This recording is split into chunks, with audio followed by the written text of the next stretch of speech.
So I suppose I'm here today just to kind of outline why a Plan B is critical for today's young people.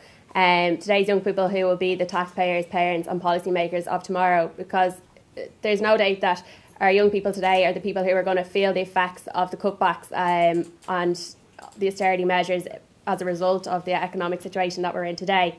While we recognise that some sacrifices do need to be made in order to ensure recovery and growth, it is absolutely essential, as has already been said and as is outlined in Plan B, that spending and investment on essential public and community services continues so that we don't kind of sacrifice the quality of the education system as a whole and the services that exist to support young people and children in economically disadvantaged areas that would otherwise not be able to go on to education or wouldn't have the support to kind of go through the education and the equal opportunities that people in other areas may have, such as kind of breakfast clubs, homework clubs and the like. So it's vital that we continue to invest rather than cutbacks to ensure that the quality of the education system doesn't suffer.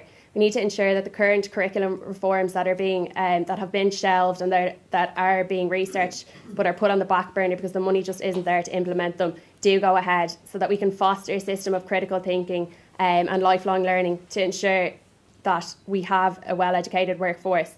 While initial costs may seem high, the benefits to students and to the knowledge economy in the long run will far outweigh the initial cost.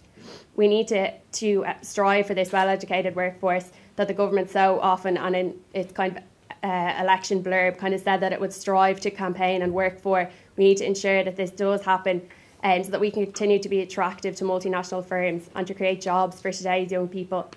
As we've already heard, huge numbers of young people are emigrating every week and every month in Ireland.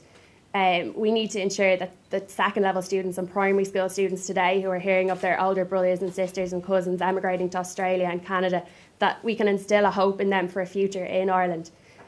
A lot of what we hear at the moment among kind of second level students is there even any point in going on to third level, particularly for those students who are not that academically minded but who would have gone on in the past to third level because it was the thing to do and most of their friends were going, so sure they might as well go to college for the crack as well. But now it's like, is there any point in going on to third level? Sure, wouldn't you be better off in the dole? This is something that we really can't allow to continue to happen in Ireland. We need to ensure that these young people are going on to third level and that they're afforded the opportunity to do so that we do have that well-educated workforce that is attractive to multinational corporations and companies, so that there are the jobs here in Ireland for young people tomorrow. We need to also ensure that the young people that have emigrated have something to come home to. We hear of young people on programmes and documentaries and in articles in the newspaper who are in Australia for a couple of years, but they do want to come home. They want to come home to have a family. They don't see themselves having a long-term future in Australia or Canada.